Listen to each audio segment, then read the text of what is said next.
Hello students. तो आज हम देखने जा रहे हैं सेल्स ऑफ इम्यून सिस्टम। ठीक है ना, एक सब टॉपिक। लास्ट लेक्चर में हमने देखा था जो ऑर्गन्स ऑफ इम्यून सिस्टम, जो ऑर्गन्स जिनका रोल रहता है किसमें, इम्यून सिस्टम में। ठीक है ना। नाउ आज का टॉपिक है हमारे cells of immune system, means the cells which are responsible for the production of immunity within the body. तो हम उन सेल्स के बारे में आज देखते हैं, जो सेल्स जिनका इम्यून सिस्टम या इम्यून रिस्पॉन्स में जिनका रोल रहता है। ठीक है ना, यानी वो सेल्स जिनका डिफेंसिव मैकेनिज्म में रोल रहता है, उन सेल्स के बारे में देखेंगे। ठीक, तो सबसे पहले ये सेल्स कहाँ, ये कौन से सेल्स है या कहाँ प्रेजेंट होते हैं। ठीक है ना, तो सबसे पहले आप ये चीज़ देखिए, दो हमारे ब्लड है। ठीक है ना, वैसे कनेक्टिव टिश्यू। तो ब्लड इसके दो कंपोनेंट्स होते हैं। ठीक है ना, दैट इज, एक तो क्या है plasma and second is plasma component and second is the cell component. ठीक है ना, जो सेल्स उसमें प्रेजेंट होते हैं। तो जो प्लाज्मा है, जो प्लाज्मा फ्लूइड है, इसमें क्या प्रेजेंट होते हैं, इसमें इम्यूनोग्लोबिन्स यानी जो एंटीबॉडीज, ठीक है ना, जो एंटीबॉडीज हमारे बॉडी में प्रेजेंट होते हैं फॉर डिफेंसिव रोल के लिए, वो एंटीबॉडीज किस में प्रेजेंट होते हैं, that are present in plasma. ठीक है ना, तो जो एंटीबॉडीज की एग्रीगेशन की अगर हम बात करते हैं, ठीक है ना, कलेक्शन ऑफ एंटीबॉडीज को हम क्या कहेंगे, इम्यूनोग्लोबुलिन, तो which is denoted by IgG। तो हमारी एंटीबॉडीज या immunoglobulin that is the same component. ठीक है ना, तो ये एंटीबॉडीज कहाँ पे प्रेजेंट होते हैं, हमारे प्लाज्मा में प्रेजेंट होते हैं।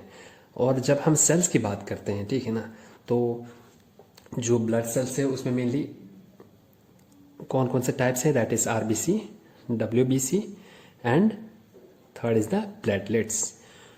तो ये जो 3 टाइप्स के सेल्स है, ठीक, तो इन सेल में से कौन से सेल्स है जिसका रोल रहता है हमारे इम्यून सिस्टम में, दैट इज WBC। ठीक है ना, वाइट ब्लड सेल्स।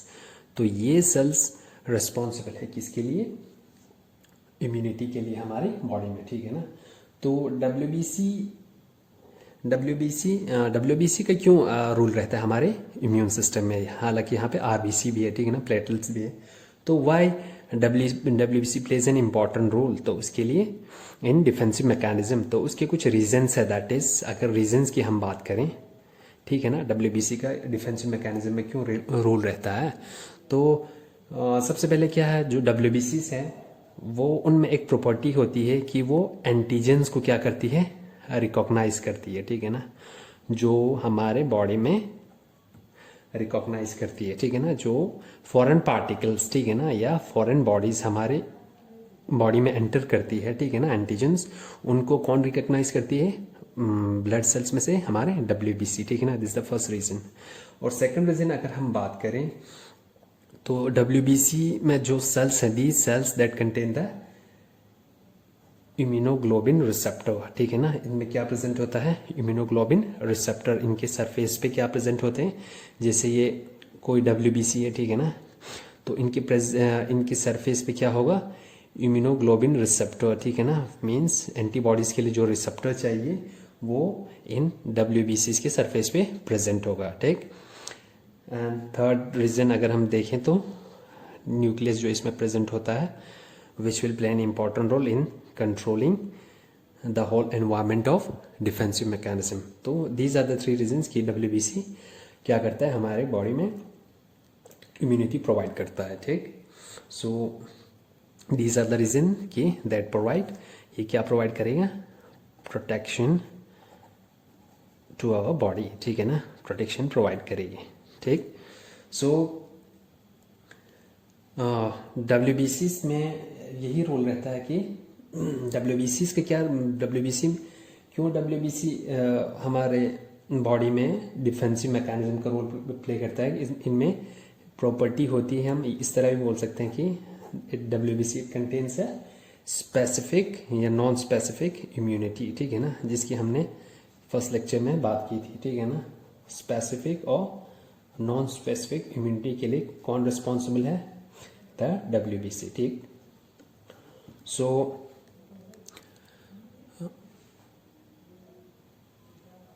नाउ अब हाँ, जैसे कि WBCs की हम बात करें, ठीक, तो हम इसमें सेल्स ऑफ इम्यून सिस्टम में मेनली हम क्या डिस्क्राइब करेंगे, वाइट ब्लड सेल्स, ठीक है ना, WBC को हम देखेंगे। And the cells which are the and the cells of immune system mainly deals with the WBC, जो WBCs हैं वही है हमारे इम्यून सिस्टम के सेल्स है, ठीक है ना।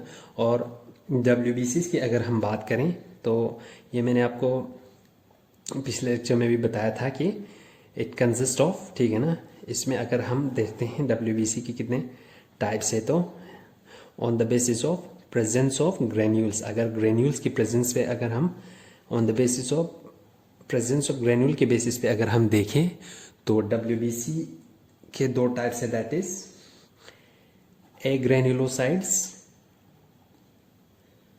एंड ग्रेन्युलोसाइड्स, ठीक है ना, ग्रेन्युलोसाइड्स।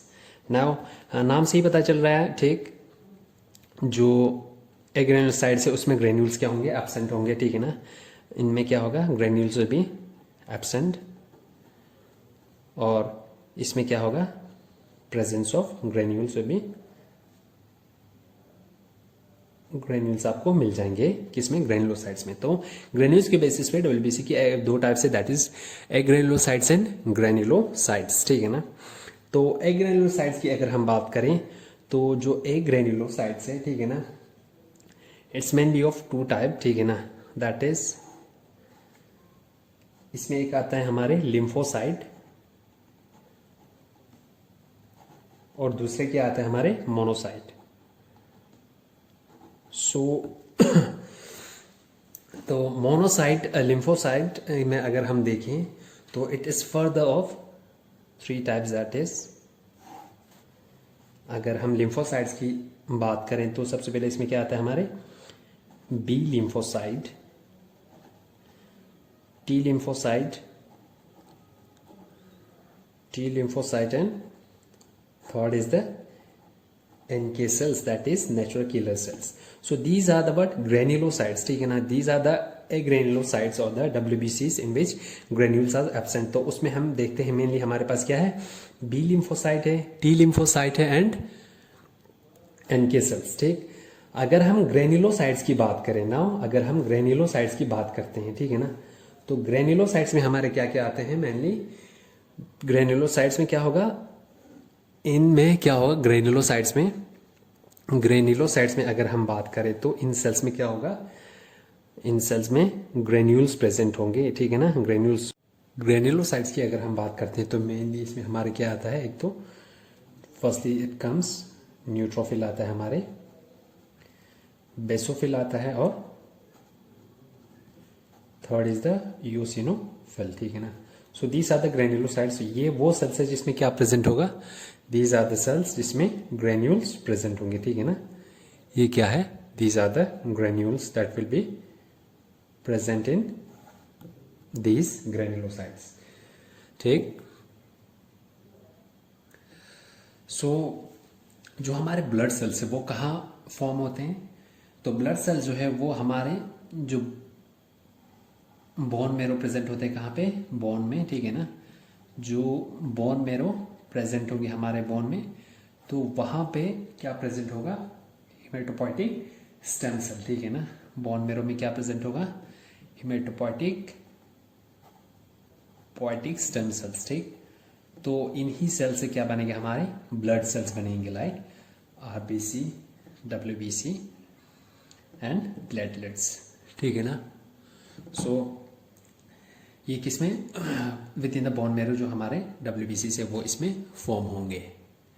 एंड तो हमारे सेल्स जो है, जो इम्यून सेल्स है, ठीक है ना, हमारे जो सेल्स है कौन से, जो इम्यून सेल्स है, अगर हम उसको थोड़ा ब्रीफली देखें तो अगर हम इन सेल्स को, जो इम्यून सेल्स को, ये तो अभी जो हमने देखा that was the types of WBCs, ठीक है ना, जो सेल्स क्या इम्यून सिस्टम में इनका रोल रहता है, ठीक। तो अगर हम इन सेल्स को क्लासिफाई करते हैं तो हमारे पास मेनली कितने, 3 टाइप्स के सेल्स मिलते हैं हमारे पास, कितने 3 टाइप्स के सेल मिलते हैं, ठीक है ना। तो सबसे पहले जो सेल्स हमारे इम्यून सिस्टम में, ठीक है ना, जो प्रेजेंट होते हैं, अभी हमने उसमें क्या देखा, एक तो लिम्फोसाइट्स देखे, ठीक, और दूसरा क्या होता है उसमें कुछ स्पेशल सेल प्रेजेंट होते हैं, ठीक है ना, जैसे special cell like antigen presenting cells जो आपने सुनते आया, ठीक है ना। और थर्डली उसमें क्या होगा हमारे इफेक्टर सेल्स, ठीक। तो लिम्फोसाइट्स में है हमारे कौन से, बी लिम्फोसाइट है हमारे, ठीक है ना, या टी लिम्फोसाइट है हमारे, तो टी लिम्फोसाइट ये सेल्स इसमें प्रेजेंट है। और एंटीजन प्रेजेंटिंग सेल्स में हमारे कौन से होंगे, डेंड्राइटिक सेल्स एंड मैक्रोफेजेस, ठीक है ना, ये सेल्स एंटीजन प्रेजेंटिंग सेल्स है, ठीक। इसका मैंने कल आपको बताया था। और कुछ है इफेक्टर सेल्स। अब जो टाइप्स ऑफ सेल्स देखे, ठीक है ना, तो क्या होता है, जो लिम्फोसाइट्स है ये हमारे बॉडी में प्रेजेंट होंगे, ठीक है ना, जो अडेप्टिव रिस्पॉन्स प्रोड्यूस करेंगे।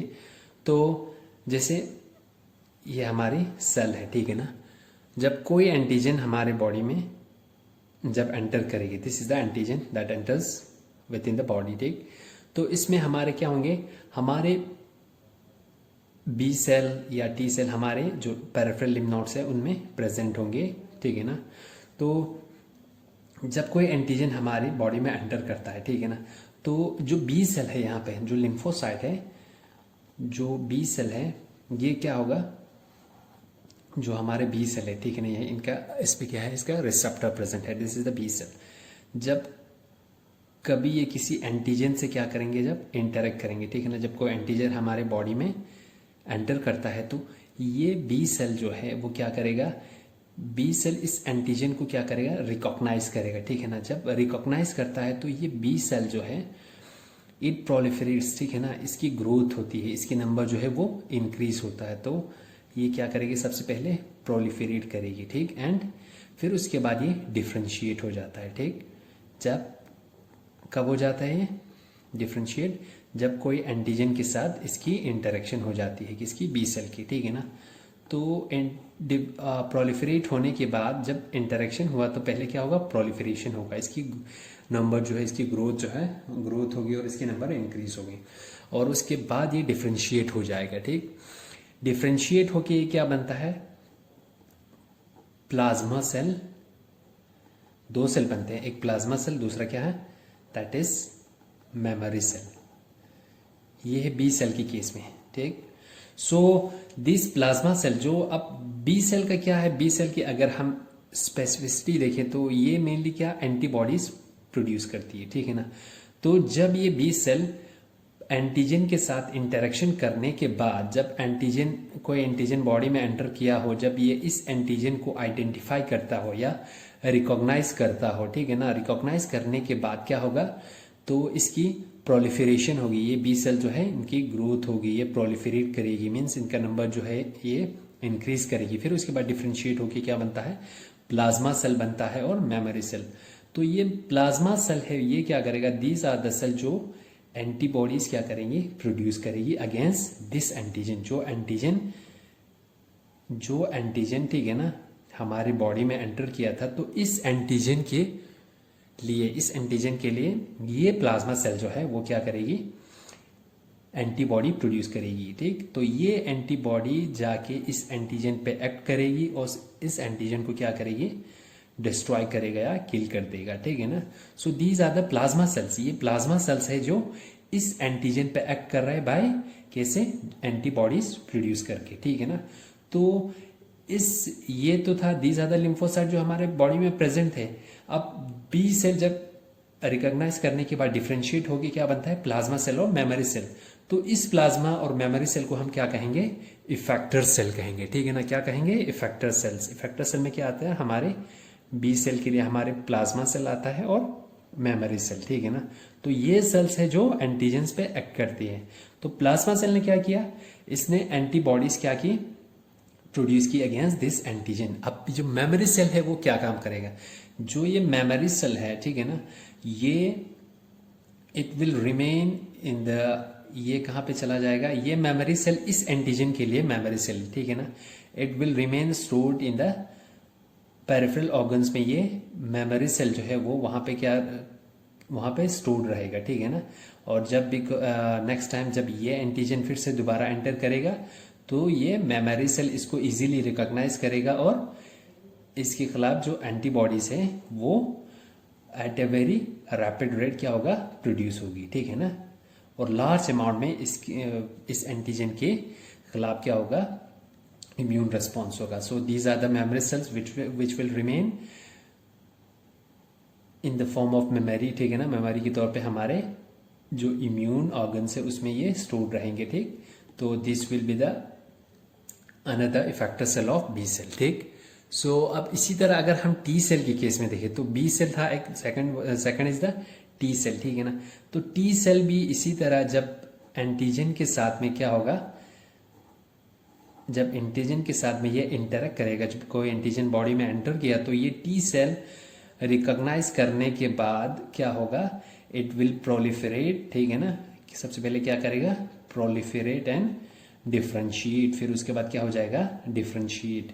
अब डिफ्रेंशिएट होता है तो ये किस किस सेल में डिफ्रेंशिएट होगा, देन सबसे पहले इसमें है टी एच सेल और टी सी सेल। तो these are the cells, these are the effector cells जो टी लिम्फोसाइट्स प्रेजेंट है। जब हमने इसको क्लासिफाई किया तो टी सेल के क्या कौन कौन से हैं, दैट इज जो इफेक्टर सेल है T H cell and second is the T C cell.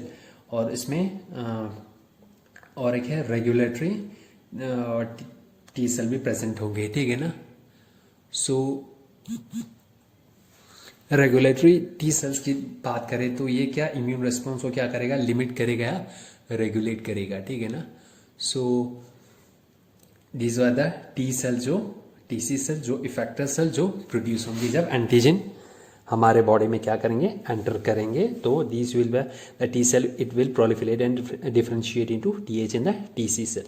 So ये रहे हमारे इफेक्टर सेल्स, ठीक है ना।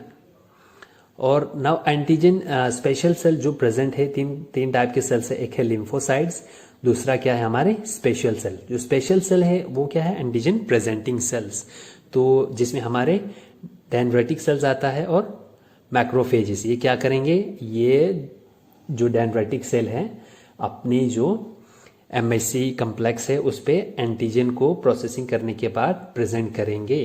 And last is the effector cells. तो सबसे पहले हम इसमें देखते हैं, अब थोड़ा डिटेल में इन सेल्स को देखते हैं। तो उसमें सबसे पहले हम देखें ग्रेन्युलोसाइट्स को देखेंगे, किसको, ग्रेन्युलोसाइट्स, ठीक है ना। ये ग्रेन्युलोसाइट्स की अगर हम बात करते हैं तो सबसे पहले इसमें हम देखते हैं न्यूट्रोफिल। ये मैंने आपको पिछले लेक्चर में भी इनका थोड़ा सा डिटेल दिया था। सो मेन पॉइंट्स में आपको हाईलाइट करा दूंगा, ठीक है ना। अब जो ग्रेन्युलोसाइट्स है ये on the basis of stain, ठीक है ना, स्टेन के बेसिस पे इनको क्या किया है, इनके डिफरेंट टाइप से इनको क्लासिफाई किए हैं। अब न्यूट्रोफिल, सबसे पहले हम देखते हैं न्यूट्रोफिल, ठीक है ना। दीज आर द सेल्स जो किससे, that are stained by the neutral dye. ये वो सेल्स है जो न्यूट्रल डाई से क्या होते हैं, स्टेन होते हैं, ठीक है। और न्यूट्रल डाई की अगर हम बात करें तो दैट इज हीमाटोक्सिलिन, ठीक है ना। हीमाटोक्सिलिन से ये क्या हो जाता है, न्यूट्रल डाई से स्टेन हो जाता है, ठीक। तो उसी के बेसिस पे, स्टेन की बेसिस पे हमें सबसे पहले क्या है, न्यूट्रोफिल है, ठीक है ना।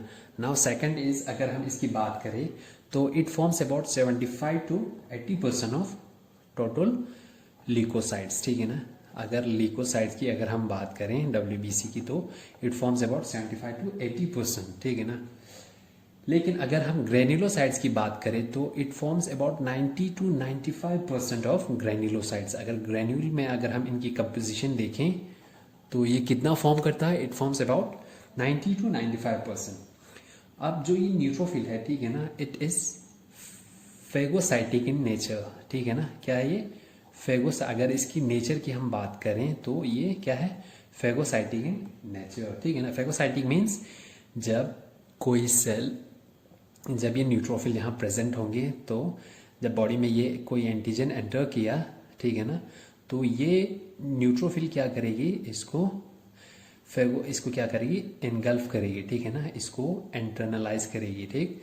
जब इंटरनलाइज करेगी तो उसके बाद ये न्यूट्रोफिल क्या करेगी, जब ये एंटीजन को क्या करेगा, फेगोसाइटोसिस मीन्स सेल ईटिंग, इस एंटीजन को क्या करेगा, इंटरनलाइज करेगा। जब ये एंटीजन सेल के अंदर एंटर किया तो जो इसमें ग्रेन्यूल्स प्रेजेंट होंगे उसमें से क्या रिलीज होगा, एंजाइम्स विल बी रिलीज्ड और ये एंटीजन जो है उसको क्या करेंगे, न्यूट्रलाइज कर देंगे या डिस्ट्रॉय कर देंगे, ठीक है ना, किल कर देंगे।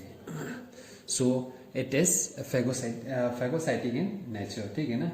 तो अगर हम नेक्स्ट की बात करें, तो अगर हम इसकी नेक्स्ट प्रॉपर्टी की बात करें, जो ये न्यूट्रोफिल्स है ये किसको रेस्पॉन्ड करती है, ये कैसे, इस पे रिसेप्टर्स तो हम नहीं है, पर तो ये रेस्पॉन्ड कैसे करेगी, इट रेस्पॉन्ड्स टू द कीमोटैक्टिक स्टिमुलाई, ठीक है ना, कीमोटैक्टिक स्टिमुलाई, जो केमिकल्स रिलीज करेंगे, ठीक है ना, वो उन केमिकल्स को क्या करेगी, उन केमिकल के बेसिस पे, ठीक है ना, ये जो न्यूट्रोफिल है वो रेस्पॉन्ड करेगी। मींस इट इज कीमोटैक्टिक इन, जो रेस्पॉन्ड करेगी जब ये किसी एंटीजन को किसकी बेसिस पे, कीमोटैक्टिक स्टिमुलाई, मतलब जो केमिकल्स प्रोड्यूस करेगी उसी के बेसिस पे ये क्या करेगा, रेस्पॉन्ड करेगा, ठीक है ना।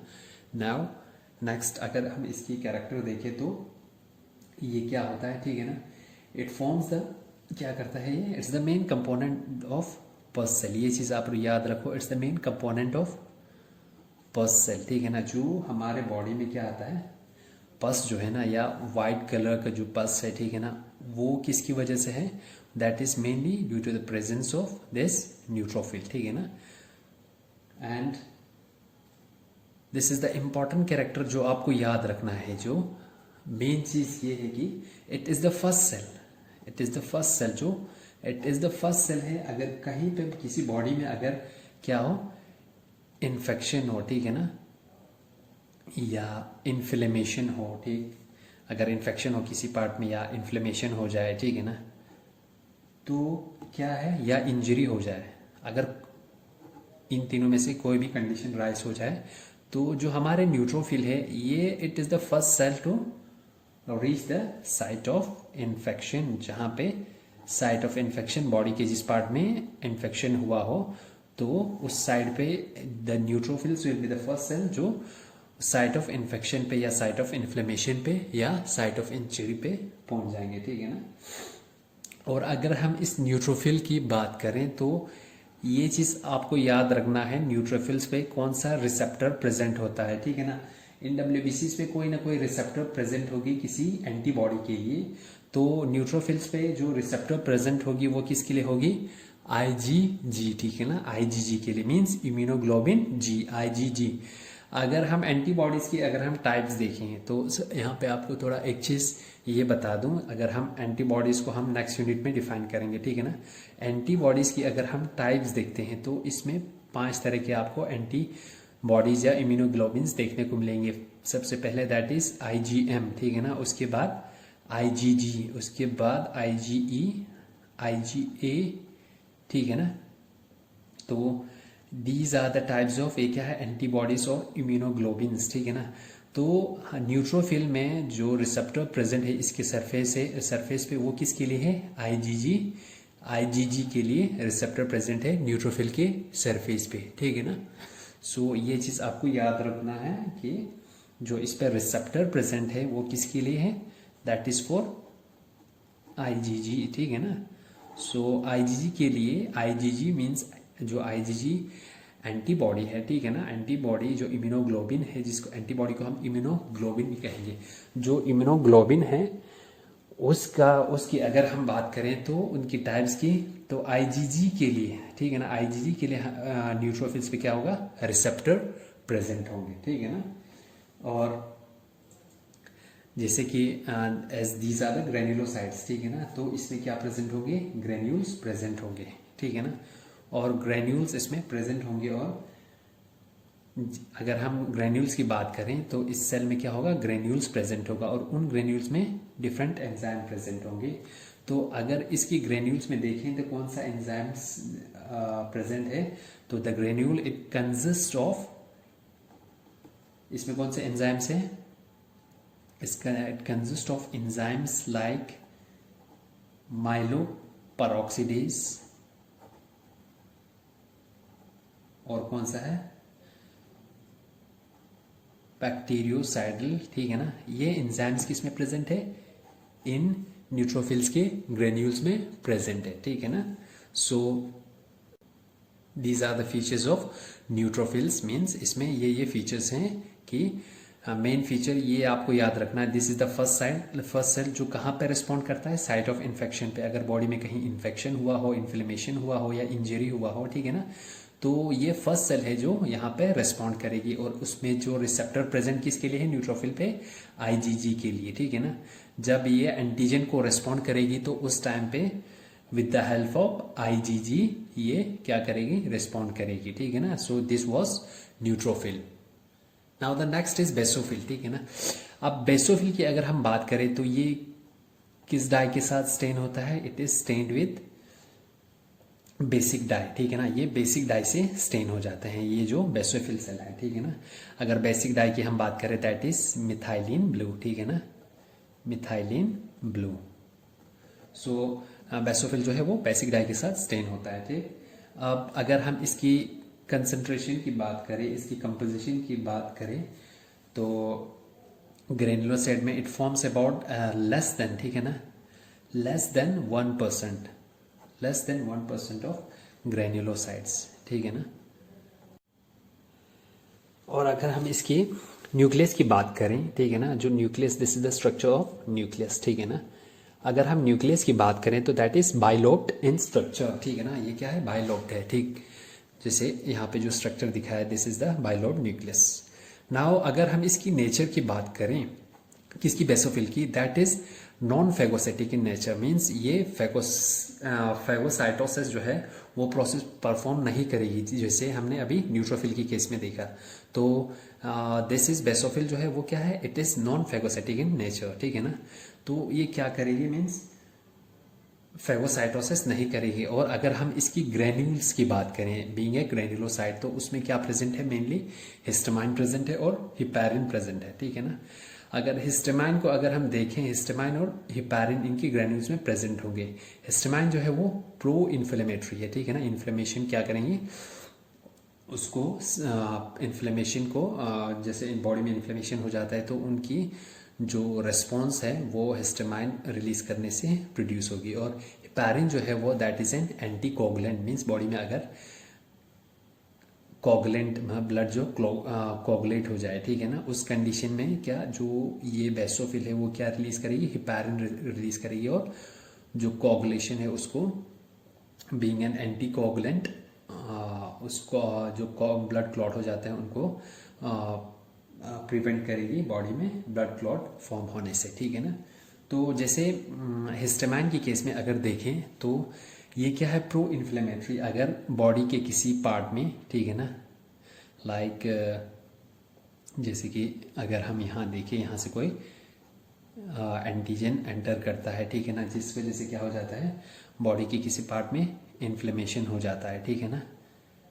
जैसे किसी एंड माइक्रोब ने काटा तो उस वजह से क्या होगा, इन्फ्लेमेशन होगा बॉडी के किसी पार्ट में। तो ये जो बेसोफिल है वो क्या रिलीज करेगी, ग्रैन्युलर से हिस्टामाइन रिलीज करेगी, ठीक है ना। जब हिस्टामाइन रिलीज किया तो उस साइड पे कौन सी ये रिस्पॉन्स प्रोड्यूस करेगी, जो हिस्टामाइन है, जो हिस्टामाइन रिलीज करने से, ठीक है ना, क्या होगा,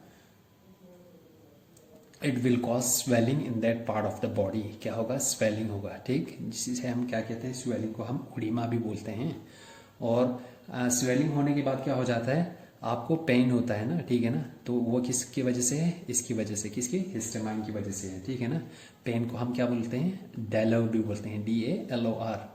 और उसके बाद अगर नेक्स्ट अगर हम रेस्पॉन्स की बात करें तो जो टेम्परेचर है जहाँ पे इन्फ्लेमेशन होता है वो राइज हो जाता है, ठीक है ना, वो भी किसकी वजह से होता है, this is due to the release of histamine. और लास्ट जो है रेडनेस, जैसे कहीं पे इन्फ्लेमेशन होता है वो बिल्कुल वो पार्ट रेड हो जाता है। तो ये सारे रिस्पॉन्स कौन प्रोड्यूस करेंगे, हिस्टामाइन। और ये किसके ग्रेन्यूल्स में, किस सेल के ग्रेन्यूल्स में प्रेजेंट है, दैट इज बेसोफिल, ठीक है ना। तो मेनली अब जब इस तरह के रिस्पॉन्स जब ये सेल प्रोड्यूस करती है तो ये मेनली कब ये बेसोफिल जो है वो रिस्पॉन्स करेगी, तो हम देखते हैं कि इट इज प्रेजेंट, कहाँ पे ये प्रेजेंट होता है, प्रेजेंट इन मैक्सिमम इसकी मैक्सिमम जो कंसंट्रेशन को अगर हम देखें तो हमें ये कहाँ देखने को मिलता है, जब भी बॉडी के किसी पार्ट में क्या हो, एक्टोपैरासिटिक, ठीक है ना, एक्टोपैरासिटिक जब कोई इन्फेक्शन हो हमारे बॉडी में, ठीक है ना, एक्टोपैरासिटिक जब इन्फेक्शन हो जाता है हमारे बॉडी में, जैसे किसी टीक जो है ना, फॉर एग्जांपल अगर हम टीक का केस लेते हैं, ठीक है, जब वो बॉडी एक्टोपैरासाइट के तौर पे हमारी बॉडी में रहता है, ठीक है ना, जब वो बॉडी में क्या करेगी, जब when it will try to enter the body, ठीक है ना, एक्टोपैरासाइट बीइंग एन एक्टोपैरासाइट ये हमारे बॉडी में प्रेजेंट होंगे, तो जब ये टीक हमारे बॉडी में होगा तो ये एक इन्फेक्शन काज कराएगी, ठीक है ना, तो उन इन्फेक्शंस को जो पैरासाइट की वजह से होते हैं उनको हम क्या कहेंगे, एक्टोपैरासाइटिक इन्फेक्शंस, ठीक है ना। तो जिस बॉडी पार्ट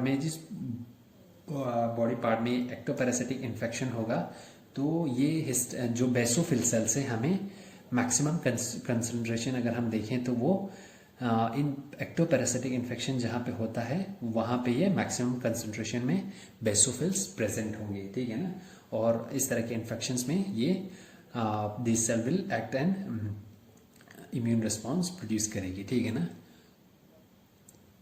तो एलर्जी, ठीक है ना, अगर हमारे बॉडी में जैसे इन्फेक्शन के साथ में क्या होता है, एलर्जी, ठीक है ना, जब कोई एलर्जन हमारे बॉडी में एंटर करती है, ठीक है ना, तो एलर्जी काज करती है, तो उस टाइम पे भी क्या होता है, एलर्जिक रिस्पॉन्स, जब हमारी बॉडी एलर्जिक रिस्पॉन्स प्रोड्यूस करेगी, ठीक है ना, जब एलर्जी हो जाए तो एलर्जिक रिस्पॉन्स में क्या होता है, यही एलर्जिक रिस्पॉन्स जो है वो बेसोफिल जो है इसकी वजह से जो रिस्पॉन्स प्रोड्यूस होगी, ठीक है ना, वो क्या रिलीज करेंगे, जो बेसोफिल है वो हिस्टामाइन, हिपैरिन जो है, इसकी ग्रैन्यूल्स में जो हिस्टामाइन है, हिपैरिन है, ठीक है ना, ठीक, तो ये जो केमिकल्स ये रिलीज करेंगे और ये केमिकल्स क्या करेगी, एलर्जिक रिस्पॉन्स प्रोड्यूस करेगी जिस पार्ट में एलर्जी हुआ है, ठीक है ना। So this was the feature of basophil, ठीक, this is the structure of basophil.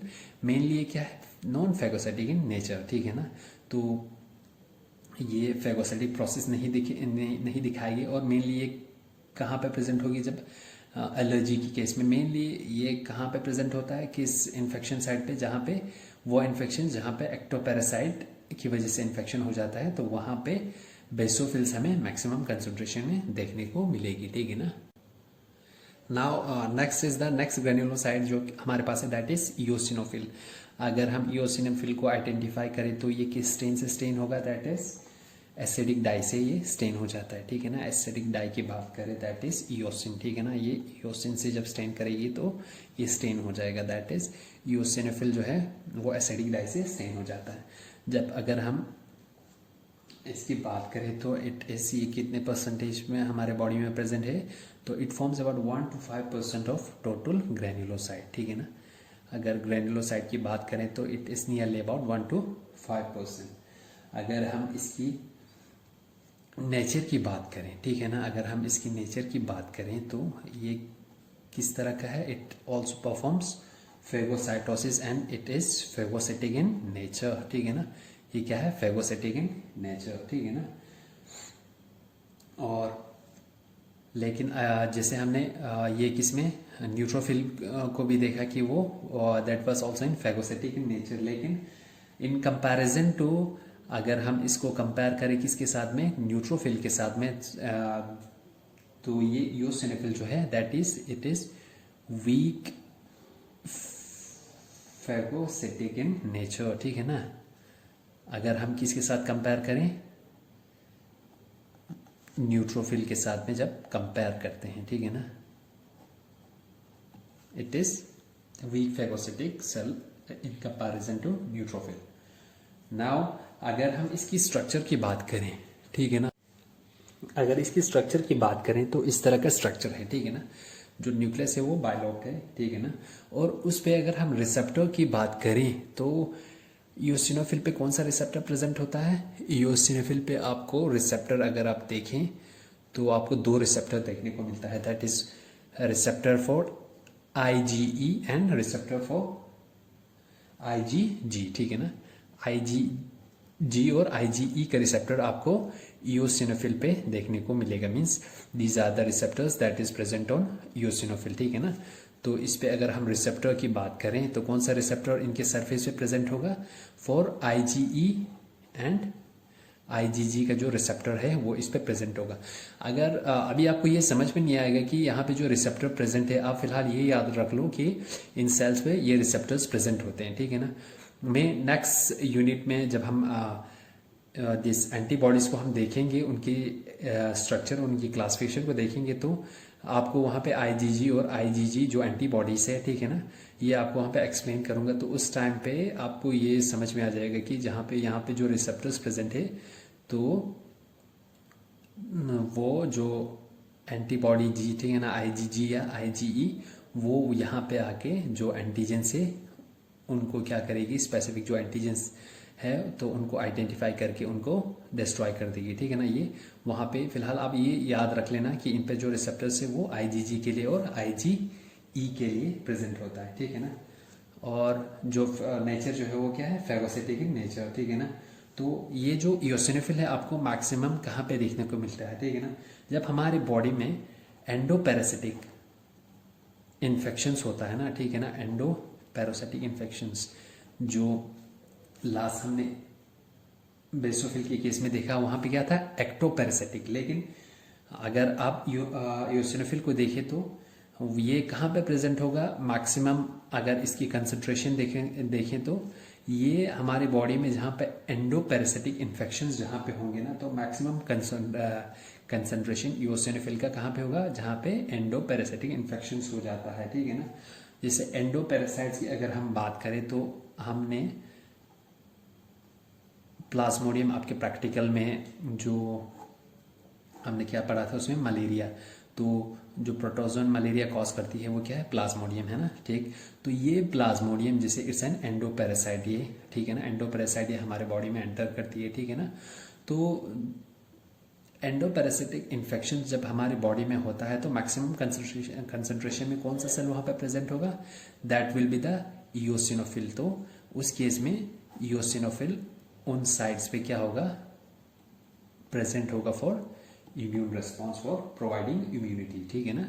So this was the case of eosinophil. So this were the granulocytes, ठीक है ना। तो अभी तक जो थे दिस वेर द ग्रेन्युलोसाइड्स, ठीक है ना।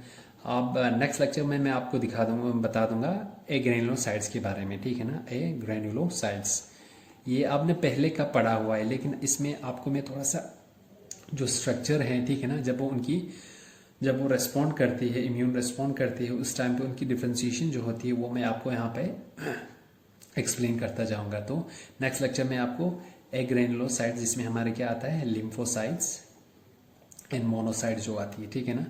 तो लिम्फोसाइट्स में हमारे B सेल आता है, T सेल आता है और NK सेल आता है। तो हम इसको नेक्स्ट लेक्चर में आपको मैं ये कर दूंगा, एक्सप्लेन कर दूंगा, ठीक है ना। सो दिस वाज आज के लिए इतना काफ़ी है। तो नेक्स्ट लेक्चर में आपको ए ग्रेन्युलोसाइट्स स्टार्ट करते हैं, ठीक है ना।